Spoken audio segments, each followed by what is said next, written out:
So welcome everyone to the Kīpaepae Foundations. This is the first session, and thank you very much, Hōkūlani Holt and Luana Kawaʻa for leading us in this session. Aloha mai kākou, welcome. I am Luana Kawaʻa, and I'm going to be a co-presenter along with Hōkūlani this afternoon. Mahalo for joining us. I'm going to actually start by sharing my screen so that everyone can see the PowerPoint, Google Slides that we're going to be using for today. And this is our agenda for tonight. I'll do a little brief introduction of myself, and then Hōkū will also introduce herself and give a little bit of background. And then we're going to go into the definition of the word protocol. Specifically, what is Hawaiian Protocol? What does that look like? And Hōkū will talk in more detail about that. I'll also I'll begin by talking about kind of more in general, and then Hōkū will go into the specifics of Hawaiian Protocol. And then we're going to bring it a little closer to home by talking about what Kipaepae is, how that is protocol, and what that looks like at our campus at UH Maui College. And then we're going to extend an invitation to all of you, and we'll close with Nino with any questions that you have. So let's start first with the definition of protocol. And I think this is me. Oh wait, I'm so sorry. Introduce ourselves. Yeah, introduce ourselves, sorry. So I'm Luana Kawaʻa, and I'm the director of Paikamana Trio Student Support Services. So we are a federally funded grant. It's a national, Trio's a national program, and we are the student support services component of that. I also teach hula at the college and have developed the hula classes at the college, and do a whole bunch of other things too, but I think that's sufficient for now. I am involved in Kipaepae along with Hōkū, teaching and sharing Hawaiian protocol and Hawaiian culture under the umbrella of Hawaii Papo'okeao, which Hōkū will talk more about. Hōkū? Yeah, aloha. I'm Hōkūlani Holt and I on campus. I have several hats, but one is that I'm the director of Kahikino Kala, which is a grant to increase Native Hawaiian students in STEM and Hawaiian studies and Hawaiian culture degrees. Kahikino Kala has been a 10-year that we've extended to 11 years program or scholarship because of the mitigation plan for the building of the Daniel K. Inouye Solar Telescope. So part of the mitigation plan was to provide these scholarship monies for Hawaiian students. So that's coming to an end this summer. I'm also the director of Kahokuala, the Institute for Hawaiian Cultural Arts, which just began. And so it is to bring and to create cultural practitioners in various arts of Hawaii, first starting with hula lei making and kapa making. We just started our classes and we hope to expand in the future. So, and I also am the campus representative for Hawaii Papo'okeao, which is the system-wide program to indigenize the campuses and the college. So there's a whole website. Hawaii Papo'okeao actually comes from Hilo and has spread throughout the rest of the campus. So part of that is to have and to create ways for each campus to express their Hawaiian cultural protocols in various ways. So I wanted to first start talking about what protocol is, because it's kind of like, you know, people kind of like goes, that's the go-to word, right? We gotta have protocol, and nobody even knows what that means. But protocol exists everywhere and in all cultures. Whether it is formal or informal, it's specific to time, place, and the people involved. It often defines respect for the action or those receiving the action. For example, the regular definitions for protocol is the official procedure or system of rules governing affairs of state or diplomatic occasions. Now we know the president has a protocol officer. That's so he doesn't stick his hand and his foot in his mouth when he goes and visits other people, or they come to visit him and he says and he does something stupid. So he has a protocol officer to help navigate what is appropriate behavior in any given situation.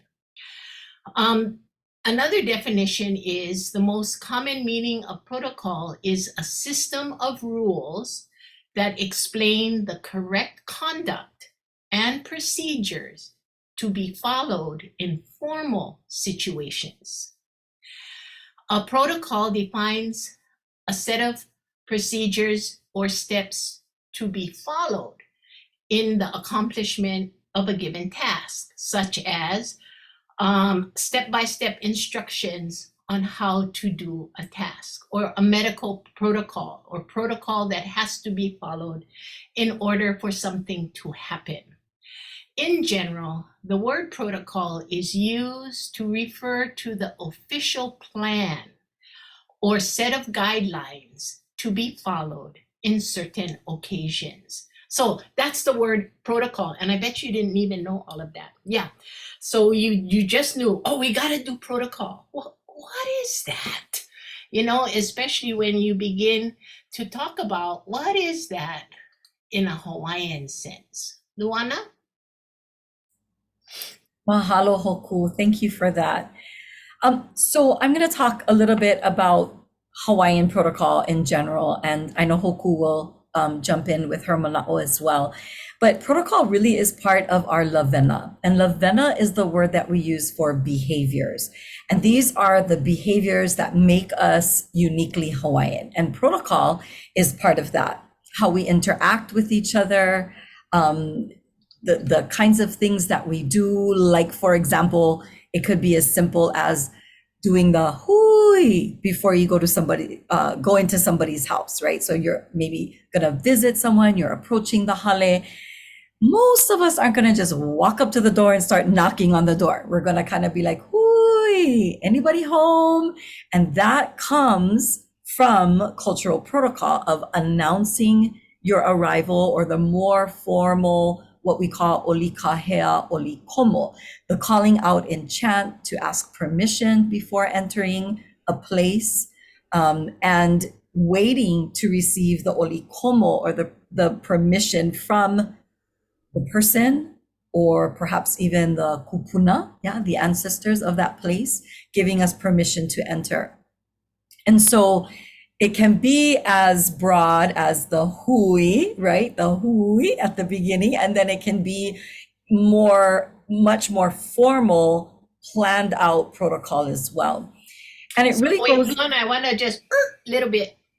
Okay, I want to talk about the hui part, because in the formal, when Luana begins to talk about the formal kahea, when you go in Hawaii, in most Hawaiian homes, you will call from outside. So maybe you're walking up the driveway and you're entering the garage, or you're coming into the yard, and then you'll go, hui, auntie, it's Hoku. I've come to visit you today. Those 3 simple sentences are protocol. You announce who you are, you announce yourself, you announce who you are, and you announce why you're there. That is a very common formal and informal way to enter somebody's home. So what that means is the people in the house now have time to prepare for your coming. That's the other half of it. They have time to prepare for your coming. And what that can entail is go make food, make sure the laundry not on the chair and you go and run it into the bedroom, close the door, or make the place good for the people coming to visit you. I have a little story. You know, I was raised by my maternal grandparents, and the majority of my life was with my grandmother, my tutu lady. And so we lived in the last house on the road, and we were country. So when people came, you saw them coming from a distance because we were at the end. First thing she does is she says, go make something to eat. Then she goes to the door and she says, oh, come inside, come inside. We were just getting ready to eat. No, we weren't. But that's beside the point. The point is you prepare the welcome through food. And that is often something that is shared not only in Hawaiian culture, but in many cultures. They share welcome with food. So this little conversation about the hui and then the formal, which is the same way, you call an introduction and a request, and inside or the komo will grant you the request to enter. Okay, I back out, Luana. Your turn. Mahalo. So really what Hoku is sharing is the next thing on the slide, which is ho'okipa, right? This sense of being hospitable, of how we entertain people who come to our place, whether it's our home, our aina, for us coming to our college, right? What is this sense of ho'okipa and what is required of the host? And so then that kind of takes us into two other words, malihini versus kama'aina. And a lot of times we hear malihini being used when we refer to tourists, right? People who come to Hawaii from elsewhere. But we can be malihini as well. When we are visiting a place that isn't our place, isn't our home, is not where we're from, I often feel like a malihini when I'm on Oahu, because I'm not from Oahu. I've never lived on Oahu. I don't have very much family. I have a little bit of family on Oahu, but I don't have really strong ties there. So when I visit Oahu, I see myself as being a malihini, a visitor to that place. Versus kama'aina, right? Which when we look at the word kama'aina, we have kama, meaning child, and aina, meaning land, child of the land or child from that place. Really, to me, the word kama'aina is that the aina, that place, raised you up, yeah, as a child. This is where you become intimately aware of this place, right? And that's how I feel about Maui and particularly where I live now. Oku? Yes, I always forget if I got my mic on, my mic not on. Okay, yes. And when you think of the word kama'aina, it does not mean you have the kama'aina card in your wallet.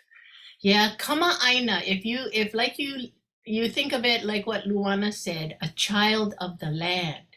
What that means to me is that as the child of this land, I know this land as well as I know the face of my mother and the voice of my mother and the smell of my mother and the sound of my mother.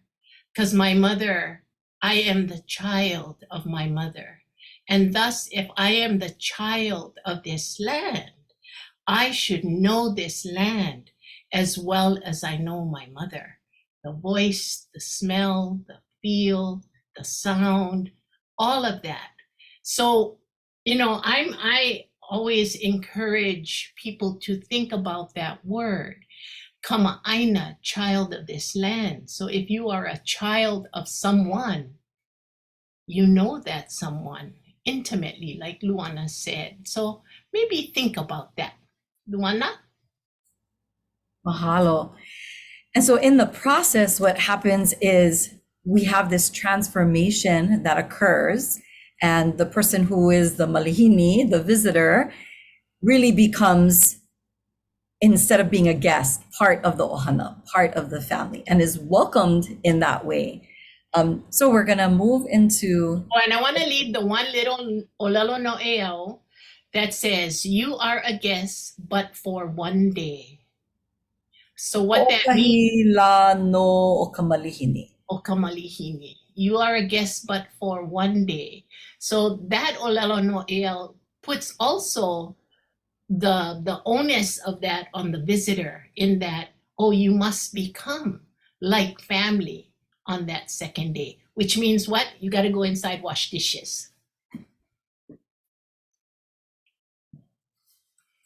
Sorry, I was just typing that in the chat box for everyone. Hoʻokahi no la o ka malihini, which means you are a visitor. Basically, you are a visitor for one day only. Yeah, Mikai. So some of the basic components of Kipaepae, of protocol, are first oli, which are chants. There are specific oli that we do that helps to welcome, identify who we are as the host. The guest will also do certain oli to identify themselves. We use, when we are using oli, we use the power of our voice to express ourselves. It's a very common practice, and traditionally everyone chanted. It wasn't something that was reserved just for people in hula or kumuhula or for the kahuna, the priests. It was something that everyone did, right? Which is very different than the way that we might look at oli today. We look for people to oli. Tomorrow, the Board of Regents is coming. We need people to oli for them. Whereas normally in traditional Hawaiian society, the whole kauhale would get together and know what to do, right? And that's our goal through these Kipaepae sessions, is to help us to really become makoko, ready and confident enough to be able to do that. So oli uses, again, the power of the voice to introduce ourselves, to become acquainted with each other. The second component is the haʻi ʻŌlelo. And the haʻi ʻŌlelo, these are the things that we say, the speeches that come out of our waha, come out of our mouths. And a lot of poetry and metaphors are used in haʻi ʻŌlelo. It's not just a surface, literal, welcome, we're glad you're here. But we address certain things in the haʻi ʻŌlelo. We address the aina, right? We address the kupuna, both present and those who are beyond the veil, right? We acknowledge the mountains often, the kai, the ocean is acknowledged. All of these different land components are acknowledged in the haʻi ʻŌlelo, and they all tie in to how we are welcoming the guests by helping them to hoʻokama'aina, to become familiar with the place, the place that we're from and the people. The haʻi ʻŌlelo takes a lot of skill. I have a good friend who did his whole PhD on haʻi ʻŌlelo, and that's Dr. Hiapo Pereira. And if you ever get a chance to look at some of his work, it's fascinating. And the different components of haʻi ʻŌlelo. So you need to be well-versed in Hawaiian language, but not just in the technical parts of Hawaiian language, in the poetics of Hawaiian language as well, the poetry. And then there is the introduction of people and place, and that all happens in the protocol ceremony. Often it's called a ceremony because it really is. It's a time where we have come together for a specific purpose, which is this exchange of hoʻokipa, this welcoming, and this transformation from the guest to part of the ohana. Oku, you want to add anything? Okay, the introducing of self and place is a very, very Hawaiian thing. And so Luana was talking about the formal way that we do it in a Kipaepae, but we also do it informally all the time. All the time. You meet somebody new and you go, oh, you're from Oahu. Oh, that's nice. I have a cousin that lives in Mililani. Do you live near Mililani? Oh, no. What school did you go to? Oh, yeah. Okay, hi, my sister, you know, so we're automatically trying to make those connections through place and people. That is absolutely Hawaiian protocol. You know, for those who are unaccustomed to that, it seems nosy. Yeah, it seems nosy. They're asking about every silly little thing about my life. Yes, because for us, that's how we make the connections and that's how we become part of each other. So, you know, some of our informal things that we do automatically in our lives are also based on traditional formal ways that we interact with each other. Luana? Yeah, Maikai, that's so important because we see, you know, we see that happening and sometimes we don't recognize where it comes from, that it is a very cultural thing that we are doing. I think it's your turn now, Hoku. So I'm going to change slides. And Hoku is going to talk more in detail about Kipaepae and what we're aiming for, what our goal is here at UH Maui College. Ikino?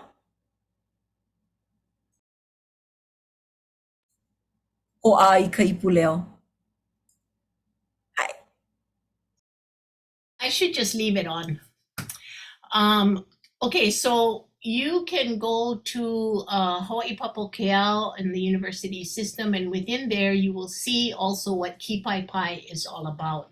Again, it comes out of University of Hawaii College and was originally begun by Dr. Taupori Tangaro in Hawaii Island and has been incorporated into all of what we do on our campuses. So Kipaepae is a ceremony for the introduction and transition into new spaces. It begins as a physical welcoming of individuals or groups to a specific place, and then it will also help them to know about this new place that they are coming to. The Kipaepae anchors the relationship between the malihini and the kama'aina to this new environment. So within the word Kipaepae, ki means to direct focus energy. Pai is to provide a sustained support. And pai means to reach on shore. So you kind of see this movement that occurs. Through the definition of Kipaepae, the individuals are recognized for reaching this particular place, this particular platform, and thus are being supported by a community in which all of our energies are dedicated to being together, in reaching newness, together physically, spiritually, and to be reacquainted with one another, to the environment and to the space, so that all are uplifted with this strength and vitality. What it specifically looks like for us and is currently being developed on our campus and will be implemented over time, but will include some of these things, such as the awakening of everyone through a pū or the conch shell or pu'ohe or the bamboo pipe. Also, we have ka'eke'eke, which are also made out of bamboo. So the sounds to bring attention to the awakening. These traditional sounds are to announce important events and the arrival of important people and the beginning of ceremonial times. Chants like Laukanaka, which is for our campus, and other chants of welcome. We will have an oli kahea. You will learn an oli kahea. There could be a welcoming address, which could include a haʻi ʻŌlelo or an ʻŌlelo Noʻeau, or simply a speech of welcome. This will be, so the learning of how to do this will occur over the course of the next 2 semesters as well. And we have a cohort that started from last year that have moved along to this year and are learning more things. So if after you go through this Kipaepae Foundations, if you wish to move forward and to learn more, there is a place for that on our campus as well. I think also I just want to add that as you are learning the different components of Kipaepae and as you start to learn the chants that we do, when there is an opportunity for us to do a Kipaepae, like tomorrow, we're doing it for the Board of Regents, we want you to jump on board. You don't have to go through all of these, the 6 sessions with us in order to then participate. We want everyone to be able to participate at whatever level you are makoko, right? So so I want you to feel encouraged that the next session already is going to be introducing you to some of the oli. You'll learn 2 chants in the next session, which will then prepare you. If a Kipaepae comes up, you can at least participate with that part, with the chanting part. So again, it is participating at whatever level you are makoko, and I hope that makes you excited to learn these things and then to be able to participate. All right, so that's part of the invitation, right? So there is no prior knowledge required to be part of our Kipaepae. And actually, when our second cohort of students, they are called Lohoi, is the name of their group. All you need is an open mind and an open heart, to be willing to learn, and not just learn, but participate, right? So take what you're learning and then apply it. We have an ʻŌlelo Noʻeau that says, e lave ike a'oa malama, e oi mau kana awao, right? When we take what we have learned and we apply it, that's when our wisdom increases. And I know Hoku and I are firm believers of that, and makahana ka'ike, that we learn by doing. So as you are learning, jumping in and participating in Kipaepae, I think is a really important part of the learning process as well. Yeah, and I want to say, don't be scared. Don't be scared. Yeah, people think that Kumuhula were born with 102 chants in their mind. They were not. We had to memorize them all, just like you gonna memorize them all. We were not born with these chants in our head. We had to memorize them line by line, day by day. And so know that your learning process is the same thing that has happened for generations upon generations. So don't be scared. Yeah, and it's normal to feel nervous, the first few times that you participate. But we have all felt that, and often I still get nervous before I start chanting, right before especially, right? And I think that sense of nervousness is a good thing, because it keeps us very aware of and in check, so to speak, that we are makoko, we're ready to engage in that oli or that Kipaepae, the protocol that we're doing. So nerves are normal, but don't be maka'u, don't be afraid, and don't let that hold you back from participating. So in session 2, which I believe is happening in... I have the dates on the last slide. Awesome. Okay. Maybe one more? Ole? Yeah, so I wanted to talk a little bit about why we doing all of this, and as we've been talking all along, it comes out of our Hawaii Papo Keao, and the Hawaii Papo Keao began in January 2012. So gang, we've been at this a while with objectives and goals to address higher education needs for Native Hawaiians. Part of it is leadership development, part of it is community engagement, and part of it is Hawaiian language and culture parity. So all of this is included in the goals of Kipaepae.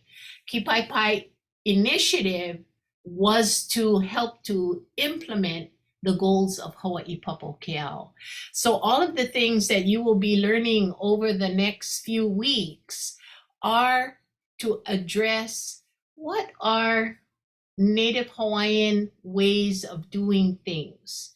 And so over the course of these times, we'll learn haʻi ʻŌlelo, we'll learn ʻŌlelo Noʻeau, we'll learn oli, and thus begin to incorporate these in our daily lives. So, you know, Maui College's, our chancellor fully embraces and supports Kipaepae and what we want to try and accomplish on our campus. So the invitation, like Luana said, is open wide for all of you to participate. No, you don't have to be Hawaiian. Yes, everybody, we firmly believe everybody can do it. Yeah, we firmly believe everybody can do it. You can do it. And would like to invite everyone to the sessions that allow us to do it. And that's in the next slide.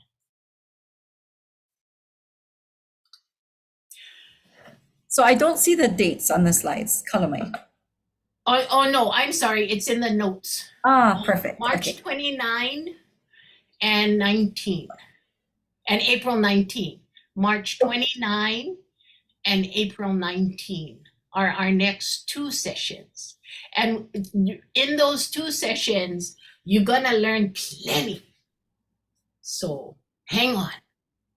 Yeah, so we kind of we're combining a little bit. Last year we did spread it out a little bit more. So in the next session, we're going to do, typically that would be two sessions, but we're going to bring that into one session. So our time may be more of an hour and a half rather than an hour. And you'll be learning the protocol chants. So we'll be going through Oli Lau Kanaka, Oli Aloha, learning an Oli Ho'oku'u, which is a closing type of chant when we're gonna close out an event. And then in session 3, we're gonna bring together a few of those components as well. The haʻi ʻŌlelo, we're gonna talk about pilina relationships, as well as ʻŌlelo Noʻeau Hawaiian proverbs that can be used during Kipaepae. We also are hoping to be able to do another summer intensive learning session. We did this last year, and the participants were able to, I think was it 2 days, Hoku? Yeah, it was 2 2 days. days, yeah? Yeah. They were able to make their own kihei and ohe kapala, do their own stamping of the kihei. They made pu ohe, the bamboo. Pipe, I guess they call it. Yeah, you know, like not the conch shell, but the bamboo, right? To be used in ceremony as well. And they were able to learn additional oli and ʻŌlelo Noʻeau to feel more confident and feel more accustomed to these components of a Kipaepae. And of course, we practiced all day long while we were doing doing the intensive learning sessions. So we are hoping to do that again. I think we're looking at some dates in May, and we will let you know as soon as we have those dates confirmed. I think Oia Valeno.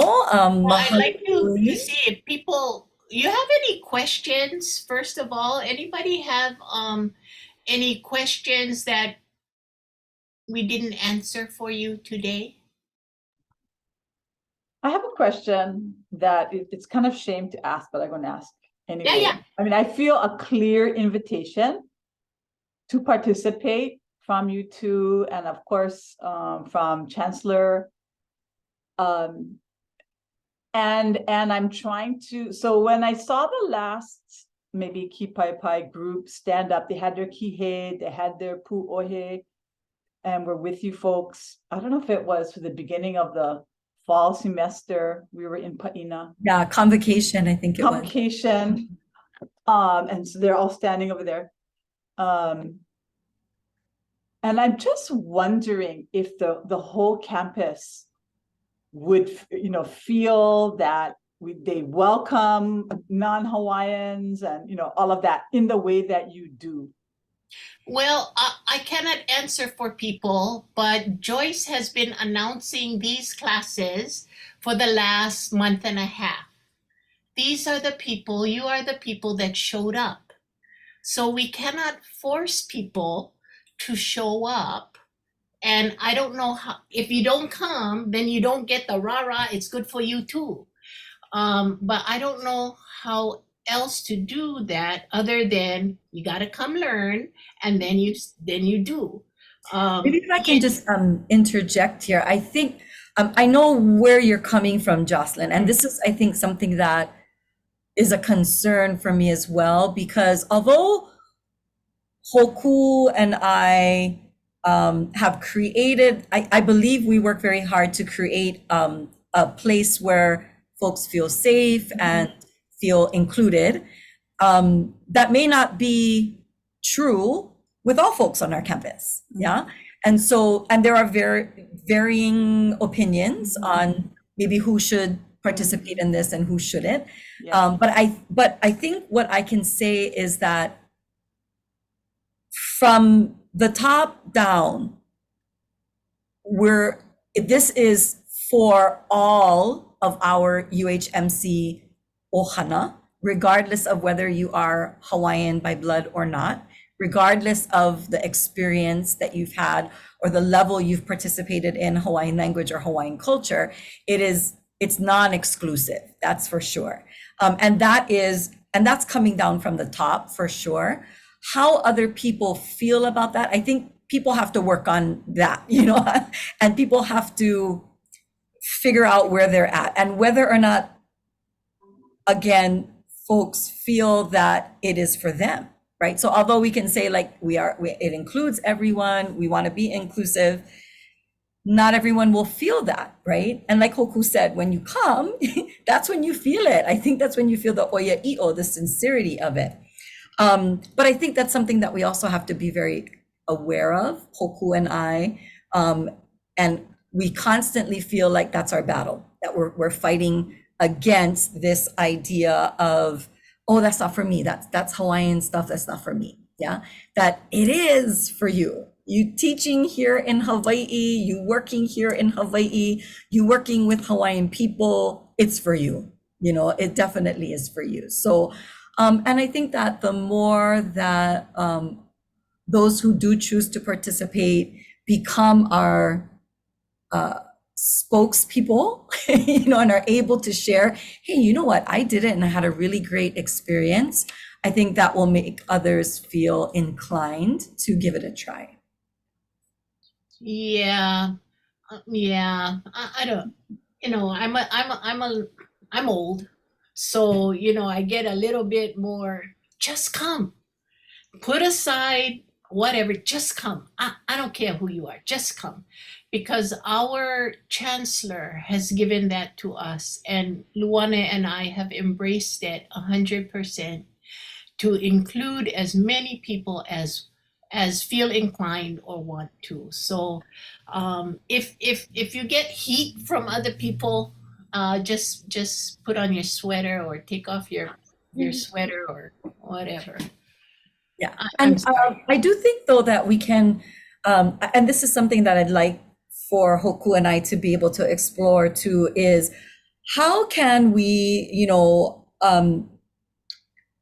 really get more people involved. Make it out more?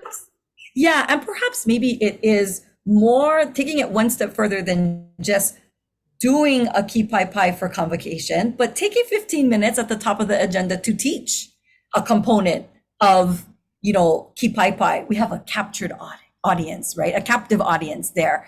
Everybody got to be there. And so maybe it is including like a 15-minute, we're going to learn this chant. This is part of Kipaepae. So I think there's other things that we can talk with, administration about and other ways to encourage participation. For me personally, I would like to see this as mandatory part of, you work here at the college, this is part of your onboarding, and I think that that's the goal we want to get to, baby steps, we're getting there, but I think it's important that we always keep that end goal in mind, right? Is that, we want this to eventually become something that is as normal as signing your papers for health insurance as part of your onboarding. that learning this is as normal as that when you come on board. Trace, you had a question? Yes. I do. Thank you. Just listening to the prior conversation, and I mean, it does resonate with me, and I want to learn. And the participating part makes me a little uneasy because I'm not from Hawaii. I'm not Hawaiian. I've been taking Hawaiian language, and you know, I can speak at a kindergarten level. Me too. But I do try to use Hawaiian language with my nursing students. But I do want to learn more. But again, I think like participating, I wouldn't want people to be like, what's that Haole doing up there? You know, she's a poser. Mhm. So it would make me a little uncomfortable to be in front of people doing this. So I just wanted to share my thoughts on that. Yeah, Mahalo. and mahalo, Trace. Mahalo, Trace. Thanks so much for sharing that, because it's really important for us to hear what are some of those, what is it that makes people apprehensive, right? Oh yeah, I want to learn, but I don't know if I want to get up there and actually, you know, Yeah. be doing a Kipaepae or looked at as a leader, right? I'm leading this Yeah. protocol, right? And I think that that's something that we definitely should talk more through. And I will also ask you to perhaps consider that seeing you up there with us doing Kipaepae will encourage others who are a little apprehensive to take that step. We've seen it. We've definitely seen Sure. it, right? Because Sure. when we look at things that kind of make us fearful, but we see ourselves in it, it makes us a little bit more comfortable, right? So folks who are not Hawaiian and see non-Hawaiians participating fully in this, I think may feel, okay, I can try that. You know, I can try that. So again, you don't got to do it tomorrow. Yeah. You know, tomorrow we'll take care of the protocol tomorrow, but we want to work towards that. And hopefully what will happen is as we're learning together, you come to a place where you trust us as well. You're going to stand with us. Yeah. Sure.